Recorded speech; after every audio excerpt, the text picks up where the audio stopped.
Hey there, YouTube. Welcome on back to Artichoke Dip. My name is Rob, Solo Tabletop Gamer. And in this video, we're going to get into terrain building. And I have been doing a few videos on Morkborg showing how I solo Morkborg, how simple it is. It's a real rules light, easy game for the solo gamer. And I have been uploading several videos on that for you guys to enjoy and to watch. But in that video, part of the terrain pieces that I had that I was using were these right here. And I said they're very simple to make, very cheap. And I said, hey, if you want to know how to do those, I said, leave me a comment and let me know. And I did get a good response from that. And a lot of people said, yeah, I would like to see a video on that and how you do it. And so here we are. Before I get into the video, if you like gaming content, you like channels like mine, and it's at this point, I'm going to give a special shout out to the Random Encounter Show. If you have not checked him out over there at the Fortress of Doom, go ahead and give him a shout out. He's doing very well, and he has some pretty good content. So I figured I'd just get that out there for right now.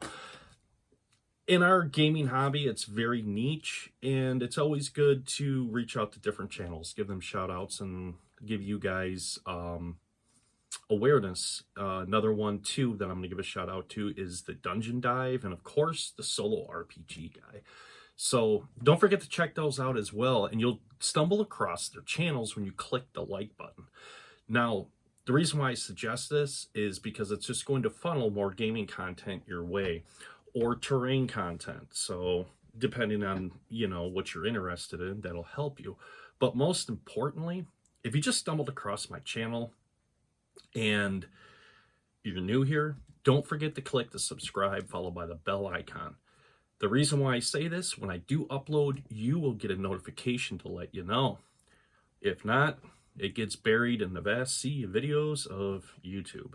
Okay, so let's jump into what we're going to need, what materials you do want to use, what materials you want to stay away from. That's very important. So materials you are going to need for this project is going to be very simple. You're going to need a crafting knife.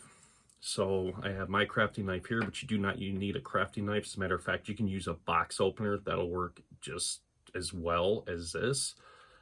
You're going to need a basic ruler and a black marker. Does not have to be, it can be any color you want. Actually, does not have to be black. I just like to use the black Sharpies for my projects. Just a pet peeve of mine. Any marker will work. You don't want to use a pen or a pencil because it's going to score the material we'll be working on. And unless you want a deep score there to ruin your projects, you don't want to use it. You want to stay away from it. One other thing we're going to need is Elmer's glue, or if you have a hot glue gun, hot glue gun. I use a hot glue gun for this because it's way quicker and I can get through the project at a speed that's comfortable for me. But you do not have to buy a hot glue gun. As a matter of fact, you can get some Elmer's glue really cheap. The only difference is you're going to have the drying time, and with that drying time, you're going to have an extended period. So the project's going to take you a lot longer just because you're going to have to wait the drying time. Anyway, so let's jump into the material we are using, because the material is going to be very cheap. As a matter of fact, this is what's left of the piece of foam board. I had peeled the paper that you see here off this side. So when I marked out my shapes that I did, and I already have my everything cut out over here. I'll show you here in a minute. And this stuff goes really, really easy. I mean, it was easy to work with. It's easy, just say it, to work with. That's why I enjoy it. The one material you want to stay away from, because I think a lot of people, when they first start to work with foams, they think all foams are the same. That's not true whatsoever. One foam you're going to find that is really readily available, and you're going to get it free, and you're going to be tempted, and you're going to say, hey, why don't I use that? Is this right here, this packing foam. I'm going to get it up close to the camera so you can see what I mean. The problem with it is this. You see how that's just coming apart? You don't want that. You don't want to work with that. On top of that, this is so porous. This will take so many coats of paint that by the time you're done with it, you're going to have more money invested in paint than you are everything else in the project, including your labor time. So I like to stick with this. You can also, if you've seen other crafting videos, they will use the pink foam insulation. You can use that, but you're gonna have to cut it to size, which is why I like this, because it's thin. This is like a 1/4 inch thick. It's perfect for this project. So I really overemphasize.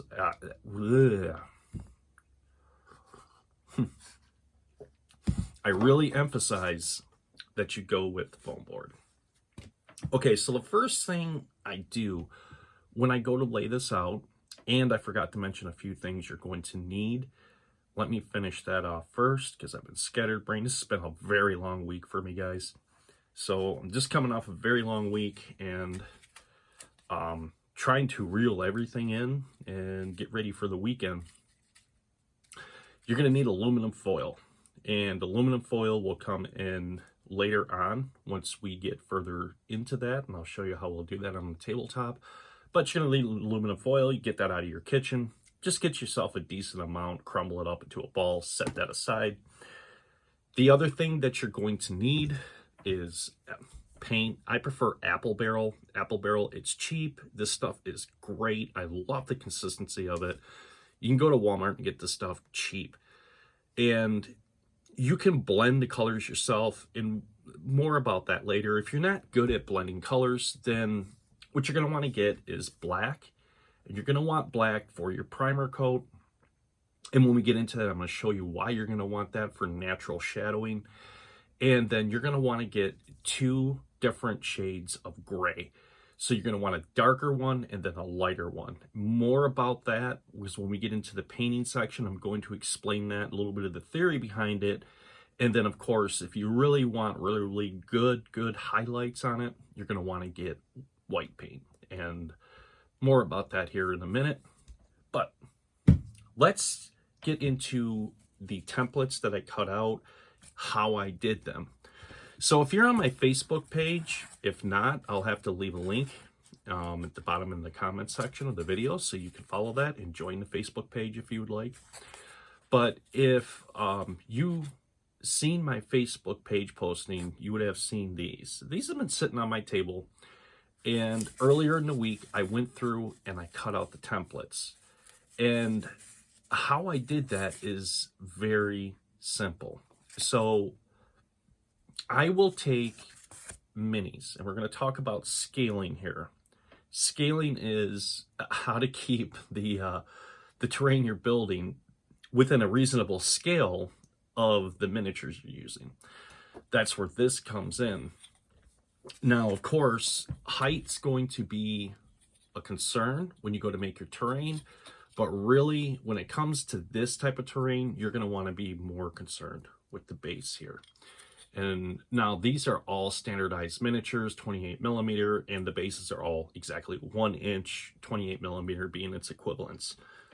So how I like to do that is just place them when I get to the tabletop, which we're going to flip over there in a real quick second. And I'm going to show you how I set up the template and how I did that to get to this. So with that being said, another swig of coffee, and we're going to jump on over to the tabletop view. It's good coffee.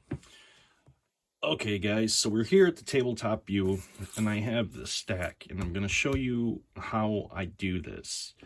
So, like I said, the first thing that you want to take into consideration is, if you're not sure, take your ruler, measure the base of your miniature, see what you're dealing with. As you can see, that's 1 inch. Now, as you can see, this will fit 2 1 inch base miniatures perfectly for what I want. Now, I wanted to also make another one, and as you can see, this is considerably larger. And this one's going to come in just under 2 inches, so that's going to be, looks like 1 inch and 15/16 right there, which is really not, it will fit on there, but it's going to be a little lopsided. Not bad, but this stack that I had also made will accommodate that far better. So how do I get these? Well, I'm going to show you that. That's very, very simple. So the first thing I like to do personally, and the easiest way I have found to do this, is just to put my foam board right down. Take my miniatures, and I like to put the minis and space them out in a pattern that I like. So I had decided, okay, this is pretty good. Let's say the 2 minis are having a conversation. At that point, I'm going to mark where they are at on each side, like so. And then I would go 1/4 inch on each side beyond that. So I'd go bam, bam, and I would repeat that down here. When I'm done with it, I'm going to have something that's going to resemble this.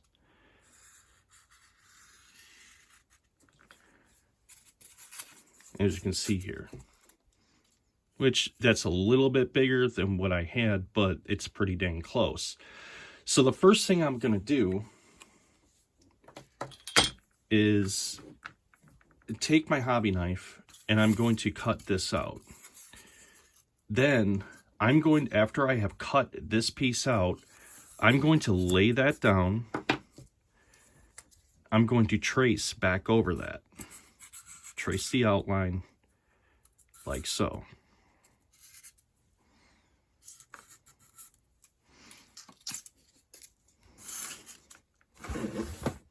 When I have that, now I know it's time to increase that scaling. And I'm going to go 1/4 inch on each side, like so, all the way around, and then I'm going to cut that out, as you will see right here. So as you can see, this is my first cut, this is my second cut, and you can see how I did that. Now, as you build your terrain to the height that you want, because you're going to have to decide how many layers of the foam you want to make the height that you want for your game board. I do suggest this every 3 to 4 layers. You're going to want to double them sizes up, make them completely identical, like so. And the reason I do this is so it gives that effect when I go to actually cut and shape the foam. You're going to get these overlapping areas like that that kind of look like slated stone, if you will. It's going to give you a little bit more detail, make it a little bit more interesting. Okay, so with the foam board, and like I said, after you peel your paper first, you're going to just peel a corner of it off and then run it all the way down. Get that completely off your foam. It's just going to peel like that, just like so. Then you can mark it with your marker. I think you guys got the point. And then you're going to make your shape, depending on how you want to make your shape. If you want to make it an oval pattern, if you want to make it a triangular pattern like so. If, however you decide you want to do that, you do that. And don't be limited to what you see in my video tutorial. You be creative, use your imagination, and come up with some really interesting things to be able to put on your game table. Now, once you have decided on how many stacks, I will say, like you can see there, those are stacked up pretty decently. So we got 1, 2, 3, 4, 5, 6, 7, 8. So I got 8 stacks here. And then on this other one, I decided to go 2, 4, 6. 6 stacks, like so. So just depending on how you want to make those, how high you want them, how many tiers and all that. After you got them all cut out, now we're going to move on to the second stage. And that second stage is actually figuring out, and I like to sit them down and mock them up and just kind of get a general idea how I want this to look. And don't, use other terrain pieces that you may already have. If you're not sure, put some terrain pieces out there for reference. So let's say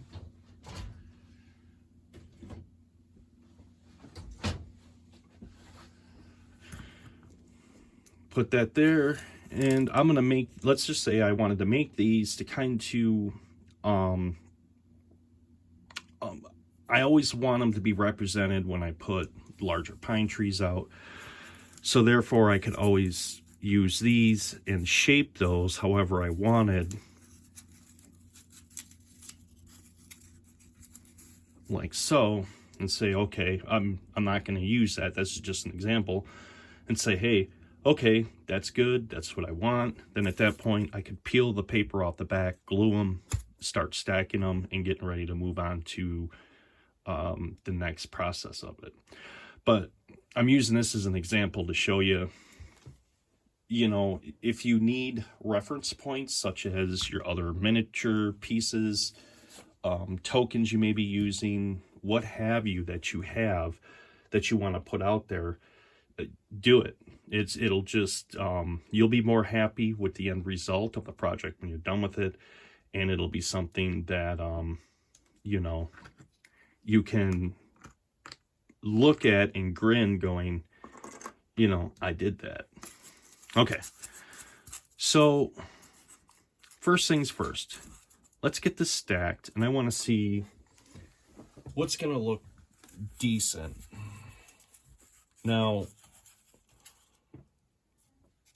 I want to add flocking, which towards the end of the video, you'll see what that is. And it's one thing I didn't include in the main supplies you're going to need, because it's just an extra added thing that I'm going to do. You do not have to do that. Okay, so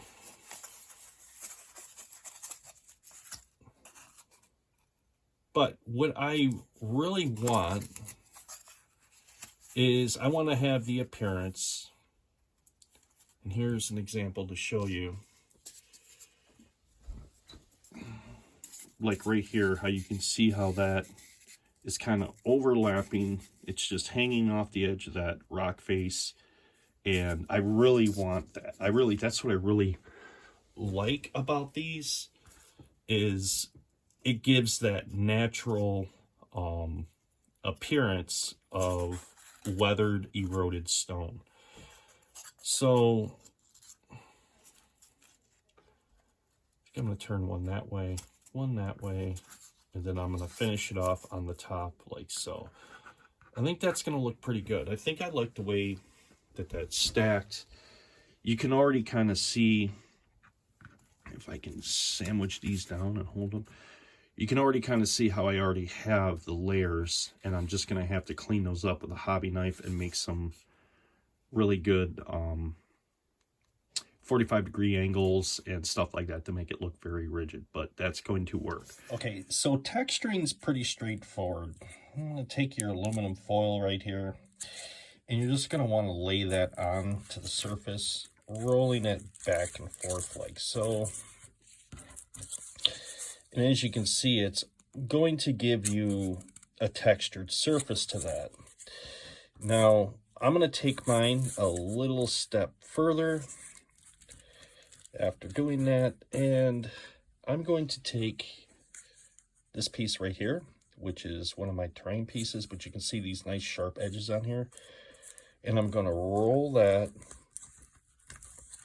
over. And yes, I'm doing this after the painting. You may have noticed that. You can notice the paint over here because, well, I forgot to save that portion of the video that I did. In my video wouldn't make much sense if I didn't show you how to texture.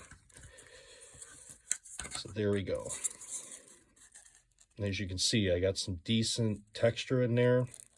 And this is going to look great when I do the painting, which you're going to see. Okay, so I got them all textured up and stacked the way I want them. Now, when I said, like the example, be creative, find other things to add texture into it, you can use rocks, you can use whatever you could possibly imagine. I decided after using the aluminum foil, I wanted to put a little bit more depth in there. If you can see that right there, you can see kind of these deep marks into the styrofoam already. I just use this. This is a terrain piece I had and just rolled it. Yeah, there's a chunk of styrofoam on it. And just rolled that over there. And these give really nice deep indentions and just an overall real rough surface to work with, which is good. That's what you want. You really want texture when you go to do your dry brushing on this, because that's what it's going to make it look like stone. And if it's just pieces of styrofoam, it's just going to look like gray pieces of styrofoam is what it'll look like. So let's check and see if the glue gun is ready yet.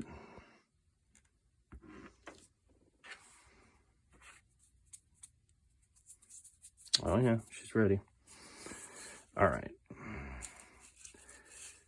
So first things first, I'm going to put down my first layer, and I'm going to want to put it like so. I think I'm going to want this opened up. That way it'll give a cool approach for the minis, like so. All right.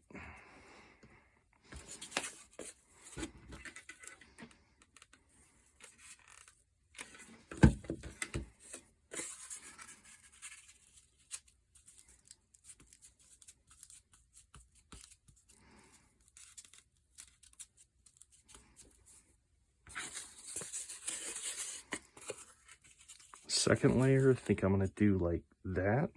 Kind of angle it around that way.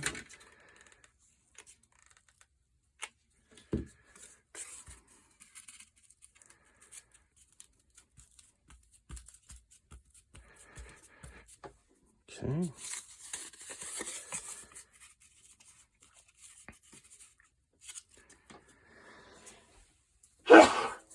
Excuse me. Third layer, I think I'm going to put like that maybe.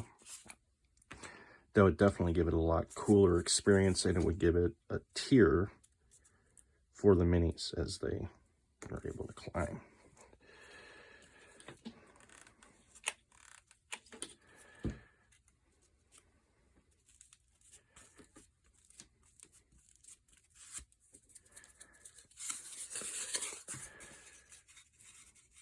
Last piece, I think I'm going to move this one back a little bit, like so, like there.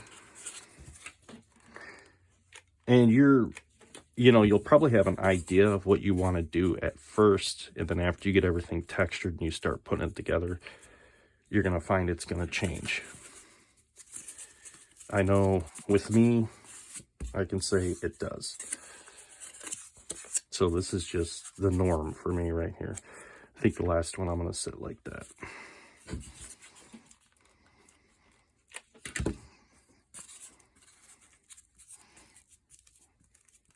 And as you can see, like I was explaining to you, you're going to want to texture both sides when you're putting this together, because when you finally do go to glue everything together and make it permanent, you're probably going to change your mind several times what you want where, and the final look you're actually going to want. So you can see with the hot glue, it's already set up. That's just got to thoroughly dry. That'll take about 2 minutes, 3 tops, and that'll be ready to be worked. So the first thing to realize about when you go to make these and you look at rock is that there's, how do I say this? There's nothing really smooth unless stone is polished and manufactured to look that way about stone. Stone is always very very rough, rocky, with sharp edges on it. Always, always, always.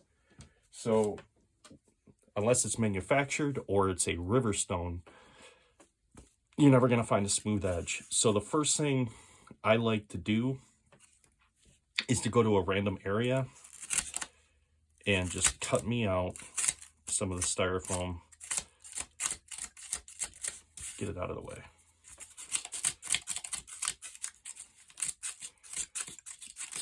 Try to make it as look rough as possible.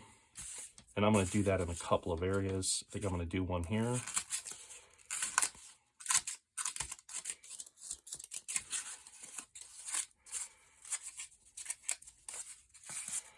I'm going to do the same thing here. And looking at this, I want to try to keep as much of the stacking in the way you see. So I don't think I'm going to take as big gouges out of this like I did that one. What I want to do is just start really cutting into it, beveling it.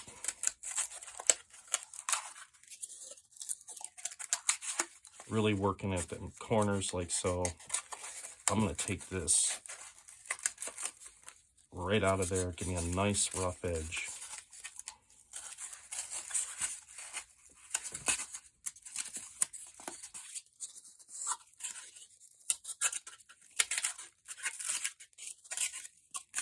And I think what I'm going to do, even though the hobby knife is good for what it's supposed to, you know, all intents and purposes of its intention, I think I'm going to go to a straight razor,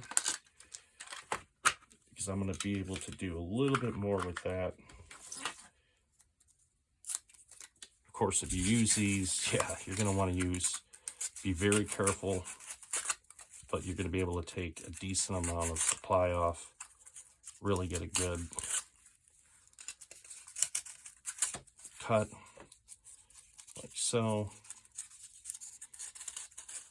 Okay, guys, so when it comes to primering, this is a pretty straightforward process. It really is. Make sure you shake up that paint real well.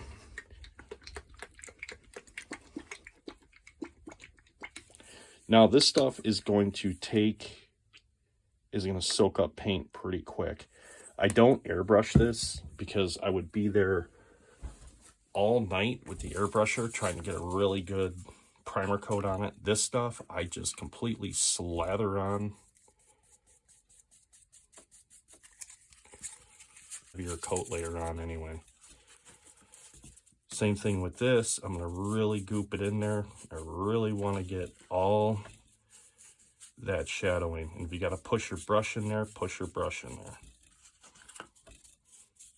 This is why I suggest really when you go to, if you make these, to primer these, you know, you're a lot better off to really get some cheap brushes that you don't really care about. You may want to stay away from, especially if you do a lot of terrain painting, your really expensive brushes for your primer coats, and just use a cheap one, because chances are when you're done with it, it's probably not going to hold its shape like it did prior to the primer coat.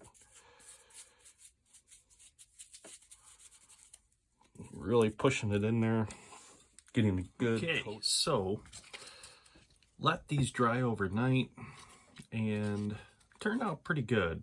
The primer, you know, I had to put an additional coat on after the first coat dried because I did have some areas in the cracks right here that you could see little spots of foam that were poking through, and that's what I was talking about. Don't be surprised if you have to do 2 coats of primer on these to really get a good covering on everything.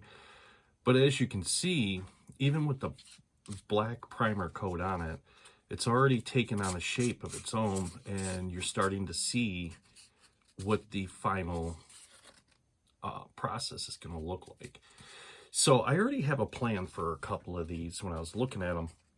I want to do something really interesting with this one. It's going to involve, I'm going to go a step further than just the basic concept of making these. And I'm going to use some static grass on mine. And you don't have to do that with yours at all. So it's just personally for me, it's something I want to kind of dress this up with a little bit and make it a little bit more appealing for the tabletop, if you will. And to make it a very unique terrain piece to itself.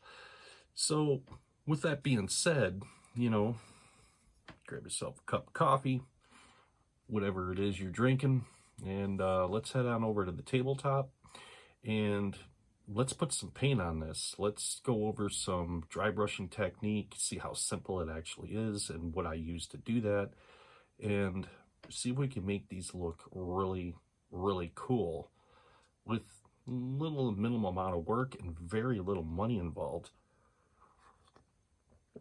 Now I am going to say too, I'm going to include, because these have been sitting over on my shelf for a while, I have primered them up. These are 3D prints. I figured since I got the paint out and I'm doing these terrain pieces, I'm going to hit these as well. So these are not made out of foam. These are just 3D printed terrain pieces, but the same color scheme, same all of that. So why not just kill two birds with one stone?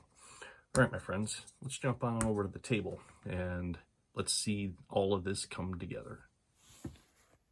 Okay, so I'm going to show you the setup that I have, what I am using, and so, you know, there's no surprises through the video. We're going to see everything that, my secrets, I guess we shall say. So first thing and foremost, I'm going to use a wet palette. There's no mystery to this. As a matter of fact, this is just an old paper plate that I'm using currently. You just moisten some paper towel, put it underneath there, get yourself some parchment paper, and put that on the top of it. And what this does, because these paints are water-based, they begin to dry out the minute you take them out of the bottle. So if you do this, it'll prolong the drying time, and it'll give you a lot more time to work with the paint and keeping the paint very, it's just going to extend your paint time, I guess what I'm trying to say here. I apologize. This is a Saturday. This has been a long week. We've had a lot going on here this week. So anyways, we got what they call wet palette I'll be using. You're going to need some paper towel for your brush because you're going to want to wipe excess paint off, and you're going to want to have a dry area. You can do that. I am using two different brush selections here. I'm using this real wide flat brush, if you will, that I'll be using primarily. And then second, I have this fan brush I'm going to use for more of the highlighting work. And of course, you can't forget plain Jane clean water to rinse your brushes out with. You are going to want that. Very important. And the paints I'm going to use, I'm going to be using an Apple Barrel Pewter Gray, Apple Barrel Granite Gray, a Apple Barrel Burnt Umber. Now this static grass I bought a while back. I seen it on Amazon and it was an excellent price. It was like ridiculously cheap, so I bought the whole set. It came with 6 of these, and I'm going to be using this static grass right here that I'm going to be placing on the terrain pieces. But I decided I want to highlight them areas before I do place the static grass with this. This is a Vallejo paint. I bought this set a long time ago, and I still have them. This is called Refractive Green, but it really does match that color real well, so it's going to accent it real nicely. So these are the main colors that I'm going to be using. And as a matter of fact, the vast majority of the color I will be using will be these, with the exception of a little bit of just plain white paint. The plain white paint I'm going to be using, which I'm not going to need a whole lot of it, will be this. This is actually for airbrushing. It's TimberTech This is just plain white paint, but as little as I'm going to be using for highlights, it's going to be just fine for the purposes I need to use it for. All right, enough talk, Artichoke. Enough freaking talk. Let's get down to this. Make sure you shake these up real well before you use them. Now, I want you to remember something when it comes to terrain painting. And if I have to write this out, I will. And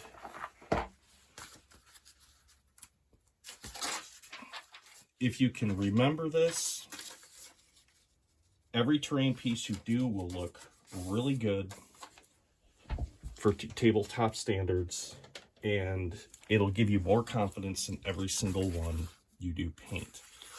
So you have to remember 60, 40, 10. So with this, my primary coat that I'm going to be using for my dry brushing is going to be my pewter gray. So that will be 60% of the model will be pewter. The next color I'm going to use is granite gray. That will cover 40%. I'm going to highlight with a white. That will be the 10%. And if you can keep that in mind when you go to do your paintings, you won't overdo it, and it'll turn out really, really good. So first things first, and we'll be able to see the difference. I'm going to put a little bit of paint, a drop on each of these, so you can see the difference in the colors. You can see that color, the 60% is going to be a dark, the 40% is going to be a lighter color. You can already see that. And then the 10% is going to be a white, which is not going to really show up too well against a piece of white paper background, but you're going to get the idea. Okay,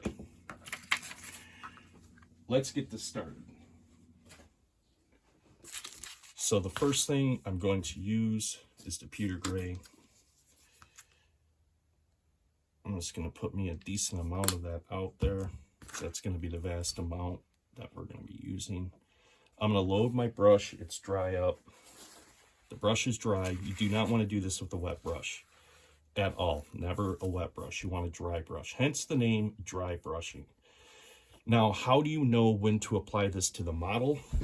There is a really easy way to do this. Take your hand right here. You can see all your wrinkles right here. Just go over that. You see how that's really covering the top part of my wrinkles, but if you look in the valley of the wrinkle, you can still see the paint has not touched that. That's when you know it's ready to go onto the model. If you run your hand across that, if you run the brush across your hand, I am so sorry, and you're getting paint down inside the deeper areas of your wrinkles and it's covering everything, it's not ready by no means. Okay, let's start with this one first. I like to drag the brush like this. This is actually my favorite part of the terrain process right here, is the dry brushing. Now, I do not want to cover everything on the model with this. Matter of fact, I want a lot of that shadowing to be left behind. So when I get to these ridge areas, I'm going to pull my brush up, so it'll hit the high points and leave those recesses black and shadowed.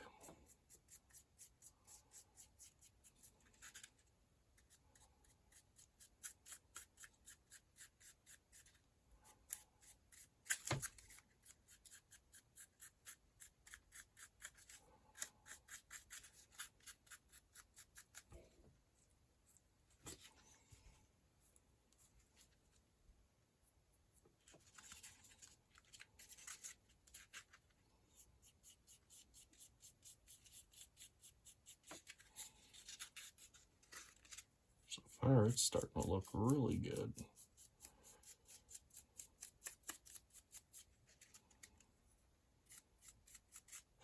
Now, this is a lot easier to do if you have multiple terrain pieces, because you can go through, put your primary coat on a model, move on to the next one, and by the time you get back to your second color, it's already dry and ready to take paint.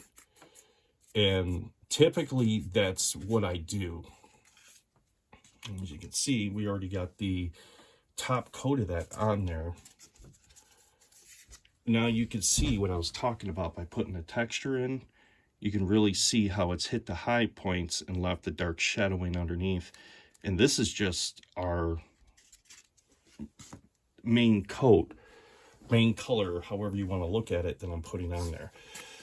This, I have a little bit different idea of what I want to do. As you can see how flat this is leading up here, I thought this would be very cool if it looked like a worn path that is traveled a lot. So first thing I'm going to do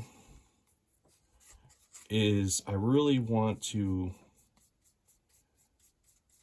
mark that out. I'm gonna paint that in to begin with, so I have a really good idea of where I want the trail to go. Then I'm going to start filling in the rest.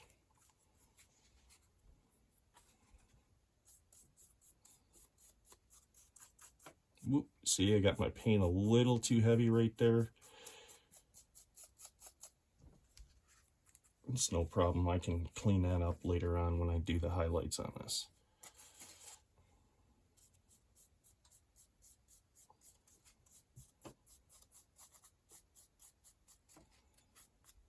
Once again, pulling against the grain on everything, so to speak. Want to hit the high points, want to leave the low points shadowed.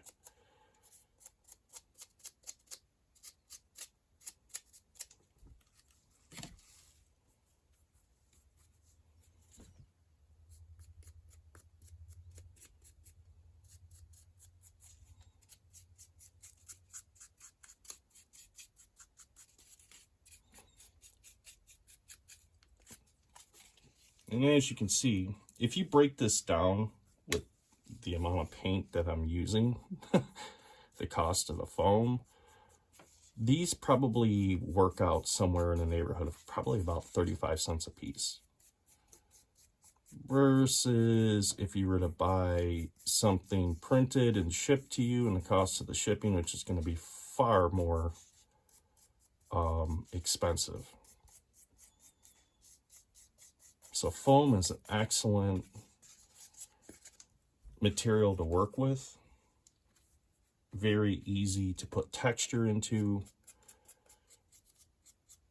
And just overall, a very cost-effective material for any type of miniature terrain.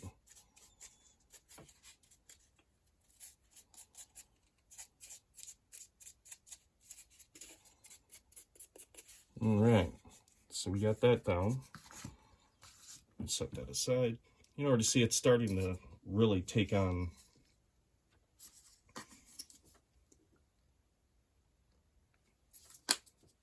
the appearance of stone.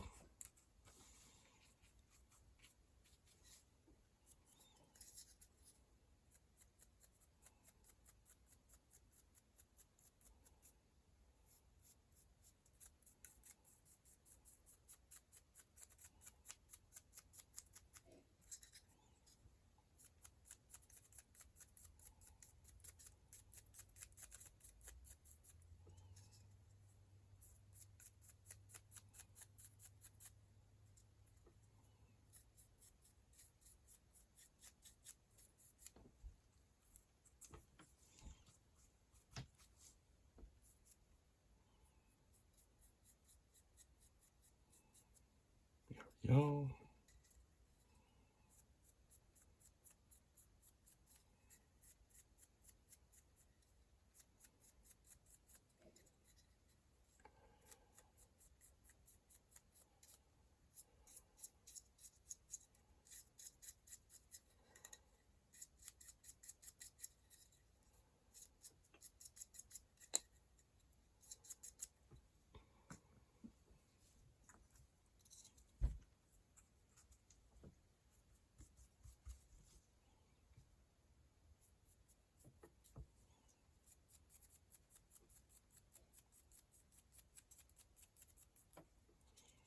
And this is just a technique. This, like I said, you don't have to have any artistic ability for this. I think that's a huge misconception a lot of people have about mini painting, making terrain, stuff like that, is they think you have to be an artist. You don't have to be an artist. You just have to understand some of the basic techniques behind it.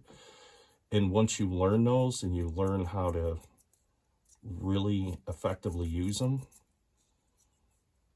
it makes doing projects like this very enjoyable.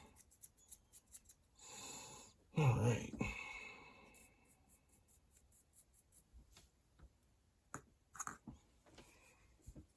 Rinse this brush out because I'm going to be done with this brush.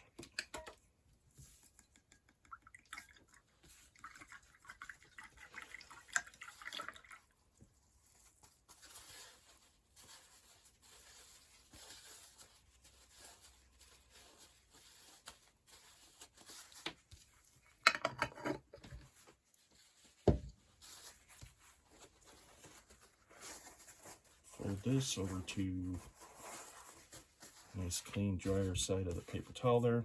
Now we're going to go with our second color, which is going to be lighter. So if you remember the 60-40-10 that I told you about, 60%, whatever it is, whatever your color is you choose, should be your darkest, 40% should be your lightest, and 10% should be basically your focal point. Those are going to be your highlights of your model piece, whether it's a miniature, whether it's a terrain piece, what have you. And I'm going to use this brush right here, this fan brush, to start applying these highlights. There we go. And I'm going to focus on the edges.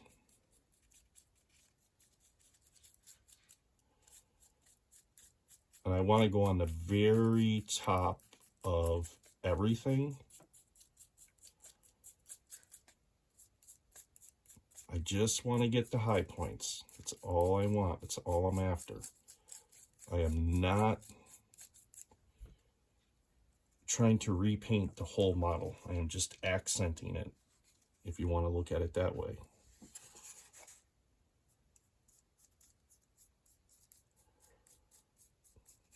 Now I'm going to focus a lot more of this color where I want this trail going up. I want that to be a little brighter. So I'm going to go a little bit heavier right there.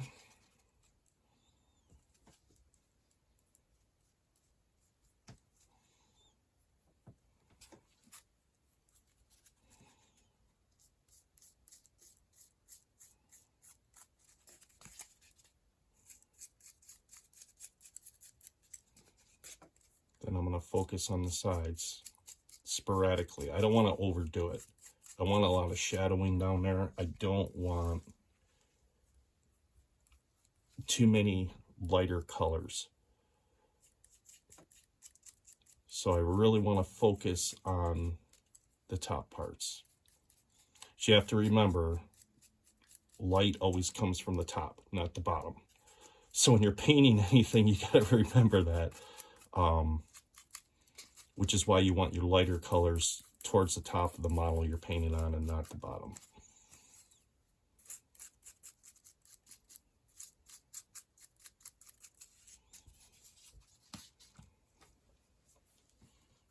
Not bad, not bad. You can really see putting the texture in there how, like I said, it's going to make your project a lot more interesting to look at. It's going to catch your eye.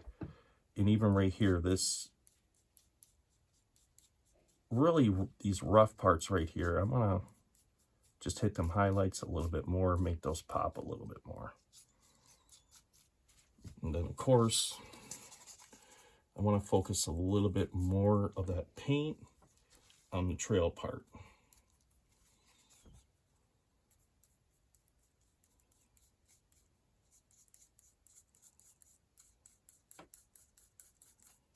Make it look like it's well-worn in path. And you'll see why I'm doing this here in a moment. All right, so there's that one. Need a little bit more of that paint to go around.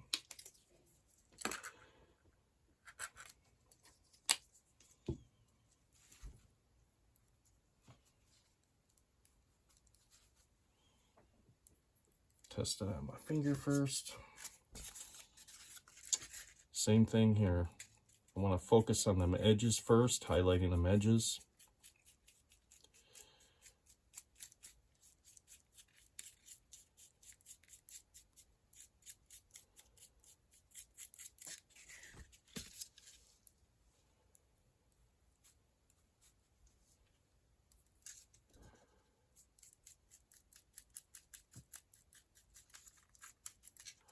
A fan brush works really well with this. Now, you don't have to use a fan brush.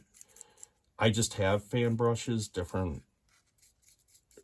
sizes of fan brushes that I have purchased just for this to make the dry brushing technique like this just a quicker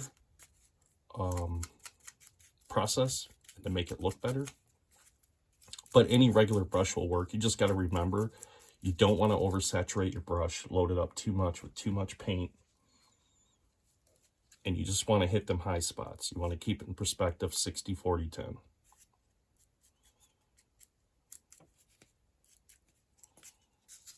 And I think right there should be more than enough to keep that into perspective. I think I'm going to just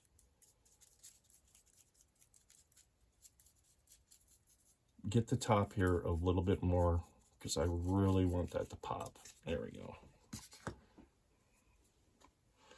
Oh, one other area right here. I want to focus on them corners right here where I cut that out.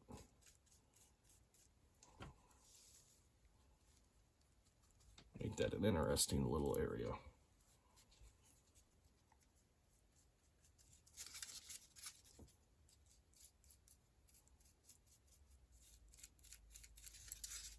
There we go. And of course, I have my other terrain pieces.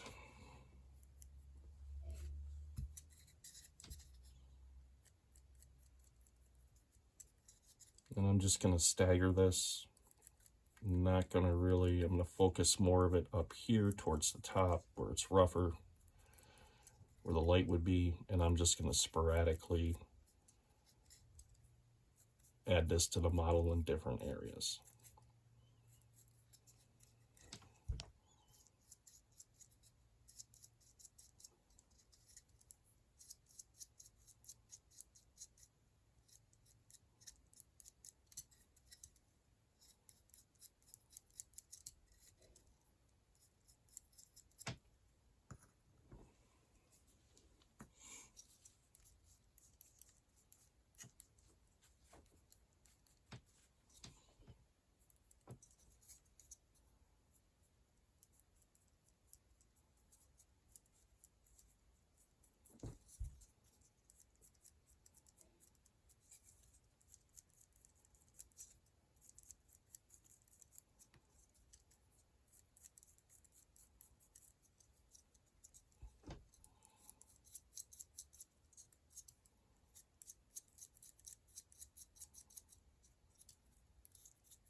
A little bit more paint.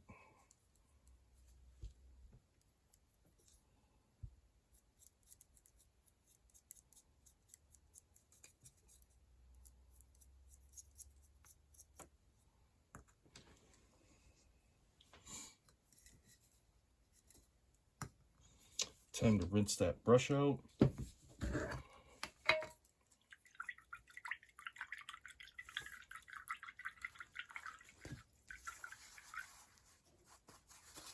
Okay, so when I get to the final part of this, where I'm going to be using the white paint, this is going to be the least amount, and I'm going to show you where you really want to focus this, because these are going to be your highlights. So your highlights should be at the topmost part of your terrain piece to really just highlight the outline of the piece itself. And I'm going to go with a slightly larger fan brush for this because it's going to make it just a little easier. And I'm not going to be using a lot of paint. I'm going to be using a little bit.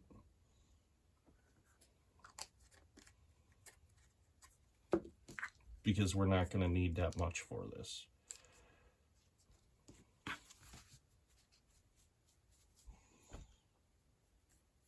There we go, perfect. And then I'm just going to go around the outline of this. Just like if you're, you know, putting a little bit of salt and pepper on your food, you're not going to want to overdo this. You're going to want to very minimal amount.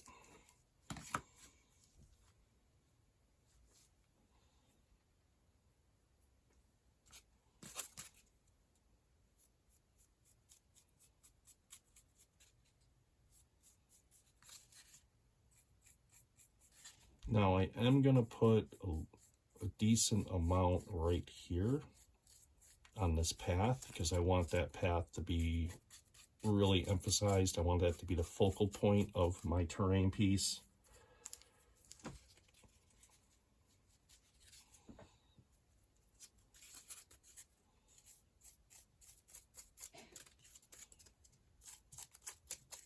And just hitting high points. That's all I'm doing. Just hitting those high points. That should be good for that one. You can see what a far cry we've come from where we started to where we are at right now. But of course, there's more colors that was going to be added into that as well. By no means am I finished with that. Now I'm going to add a little bit more paint, a little white paint, to finish off these other models.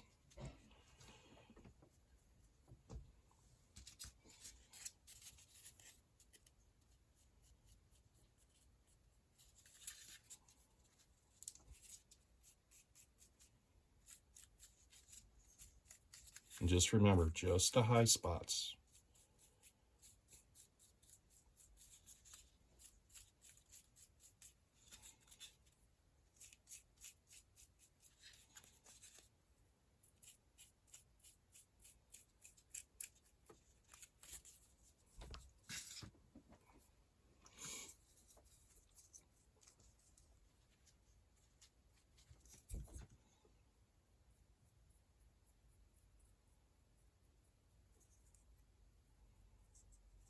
And I'm going to really focus the whiter paint around these gouge marks right here in the side of the Mini. So those really, side of the Mini, side of the terrain. Yeah, it's a Mini. Look, my guy is a broken column. He's cousins of Gollum.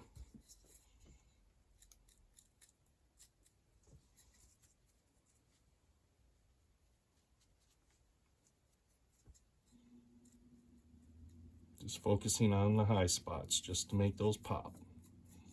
Same thing here.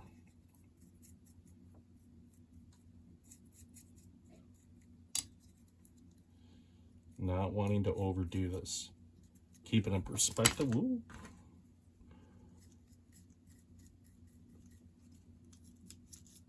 %.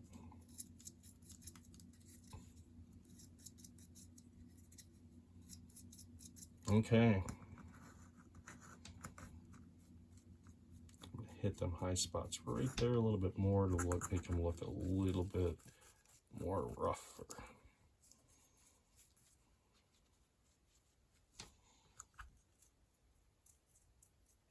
There we go. All right, so we're done with that. So currently,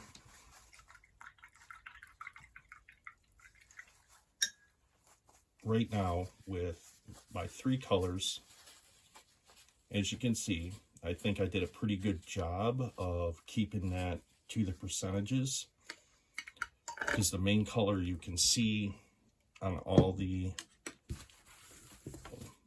models is the 60% of, I'm not counting these because there's a lot of dark shadowing right there. These I'm just going to set off to the side.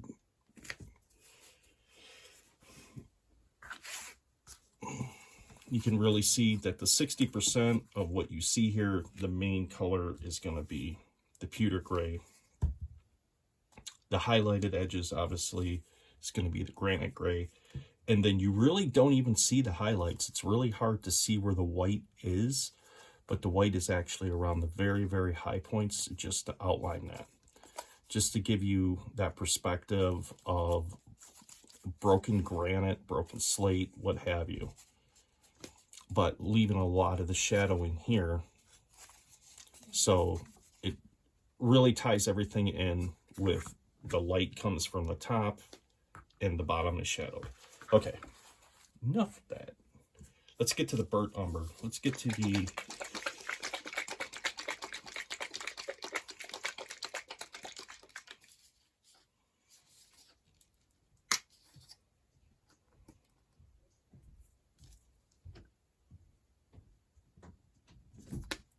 So I'm going to use my burnt umber, and I'm going to, one thing I noticed after I had got this primer was right here. As you see, nice straight 90-degree edge. That's just something I don't really want on my miniature piece. And then the more I looked at it while the paint was drying on the primer, I said, man, this really would make a decent trail. So I figured, why not fill some of this in with areas of static grass to make it look like the area has grown over with sparse patches of wild grass against this rocky outcropping. So using that same dry brushing method, this is what I'm going to do. I don't really want to over inundate too much. I just want to really focus on these areas where I'm going to want the static grass placed, where you can kind of see the 90-degree edges, and I don't want my eye being drawn to that. I want to obscure that. I'm going to put a little bit right there, as well as over here, because I want to fill that in with some static grass too.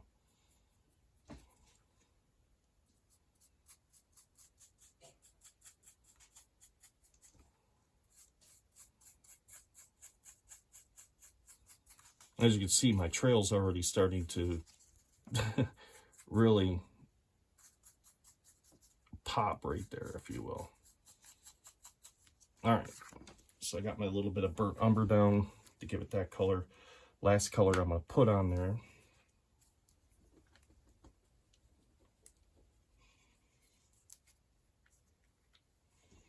is going to be this refractive green, and I'm not going to really need a whole lot of this. I really don't. Matter of fact, I'm not even going to change brushes. I'm just going to wipe the excess of the burnt umber off, dip it in there, and just dry brush over the top of that, just to blend it.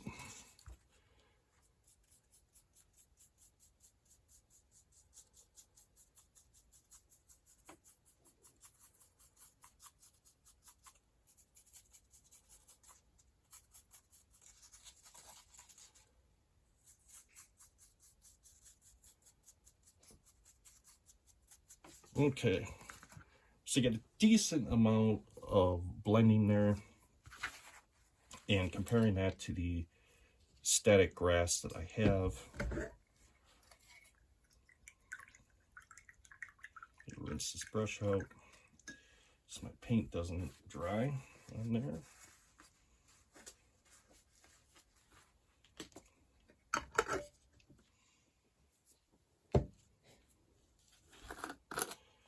Taking a look at this static grass compared next to it, it should work out very nicely. So the areas where the static grass is not going to stick, it's going to have this blended color underneath it, and it's just going to tie everything in really, really nicely. And I want to, like I said, where I have my paint is where I want to focus it.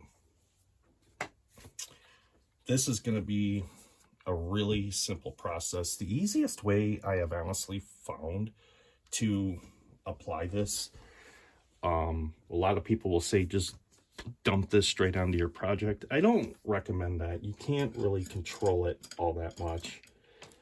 I get me a decent brush, rinse it out real well with water when I'm done with it.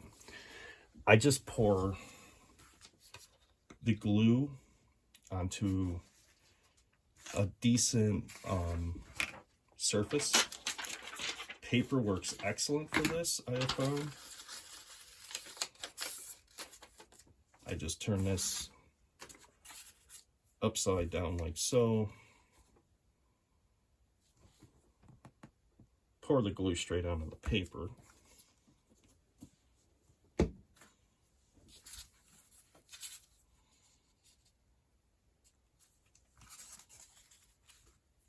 And then paint where I want my static grass to be.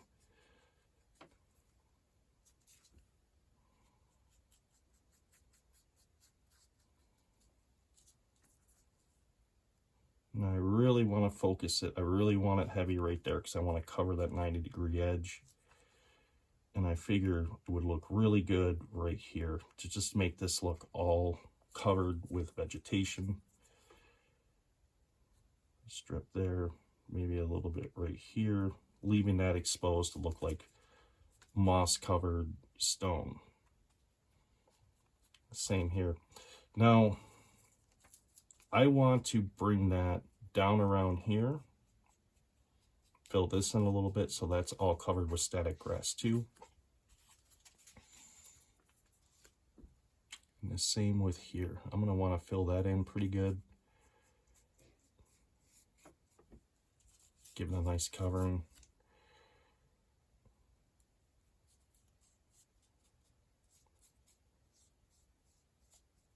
Okay. Now,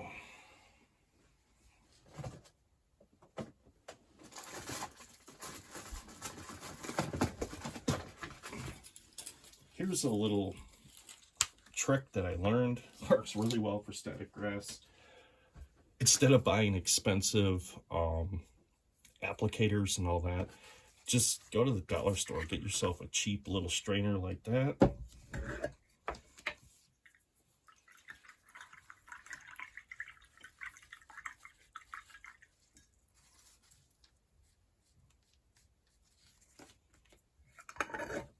Make sure I wash my glue out of my brush, otherwise it's going to set and then the brush will be useless.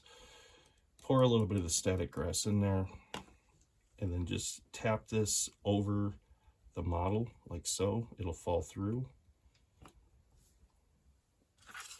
Gonna get this side as well.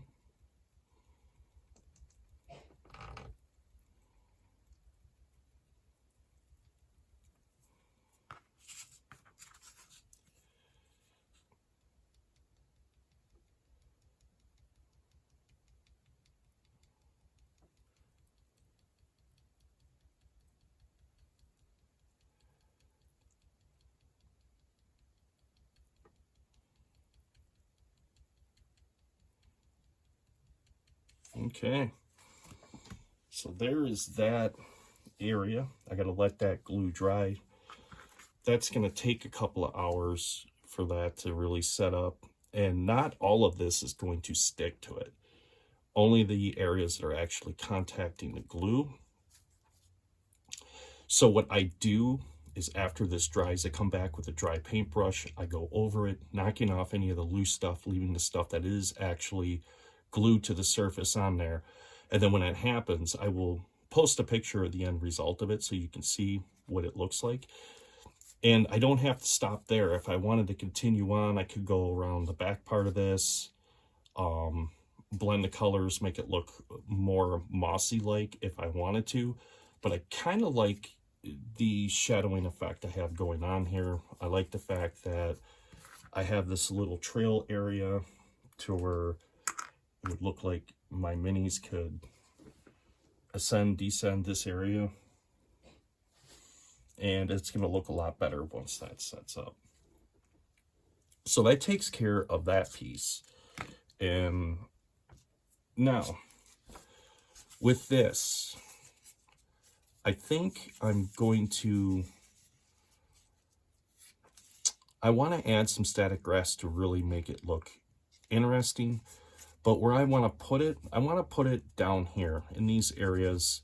Maybe just a few of these spots that just kind of, they don't look right, right? I mean, they just, the foam didn't cooperate. It didn't do exactly what I wanted it to do. And that's okay. That's where static grass is a really good option for this. But instead of blending the color like where I got a large area of it here, right? I'm going to be doing smaller areas. So I'm just going to apply the glue straight to the area. There. I think I might want to do a strip right here. Bring it out there. Definitely do an area down here. So we can see that 90-degree edge, right?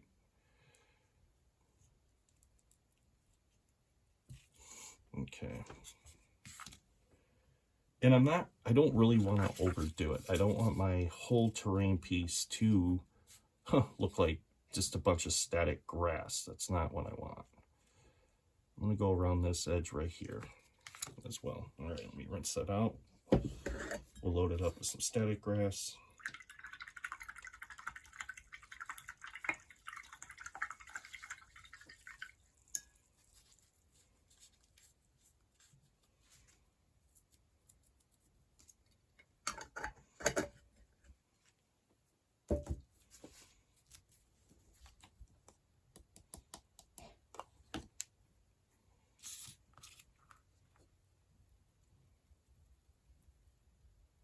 All you have to do is just tap your finger on the side of this thing and it'll start dropping the static grass through there real nice. We can get a really nice coverage of it.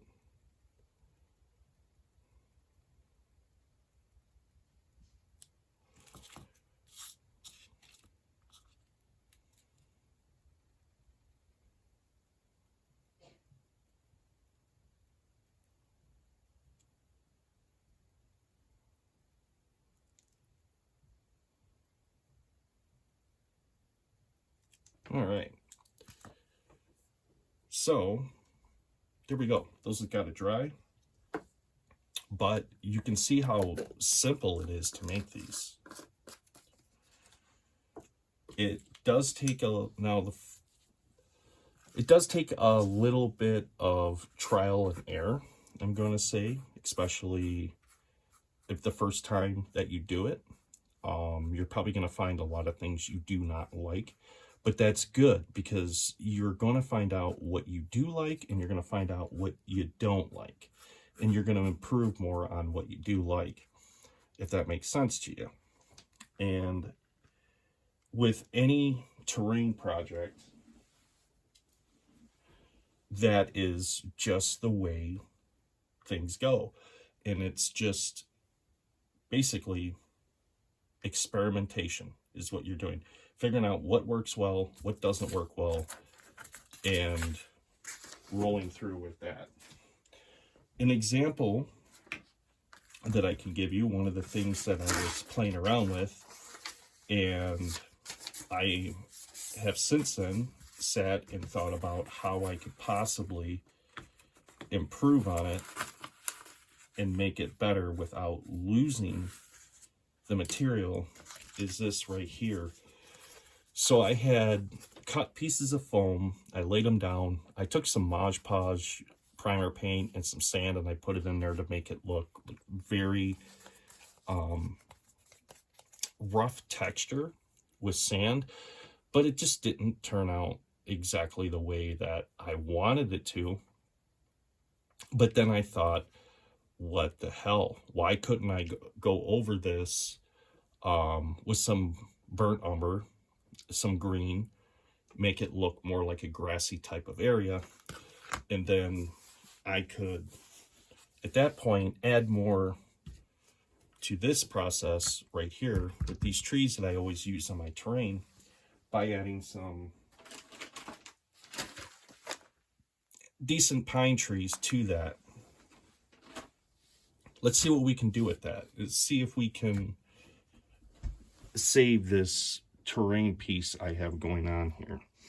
And I think that's what I'm gonna do. I'll probably post a picture when I'm done with it, because I do have a lot of terrain backing up. You can't see it on camera, but it's over here backing up here that I'm gonna have to get to. But definitely it could be one of those things. I hope you enjoyed this tutorial video and seeing how I make these from beginning to end. See how real simple they actually are to make, and the end result when you are done.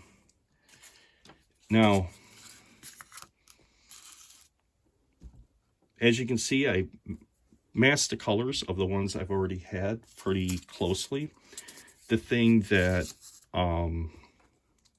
is a little bit different, but that's okay, is the static grass. This is a different manufacturer that I've had static grass for quite a long time that I have used. And like I said, this static grass was purchased later on, and it's a different color, but that's okay. It's all going to do the same function, and it's going to break things up a little bit as well. But nevertheless, the minis are still going to look great on the game board for when I play my RPGs. All right, my friends, I hope you enjoyed it. Let me know. Don't forget to drop me a comment, like, share, get it out there, get more people into the tabletop terrain hobby. Spread the word about solo RPG gaming, and until the next video, I will see you then, my friends. This is Artichoke Dip, signing off.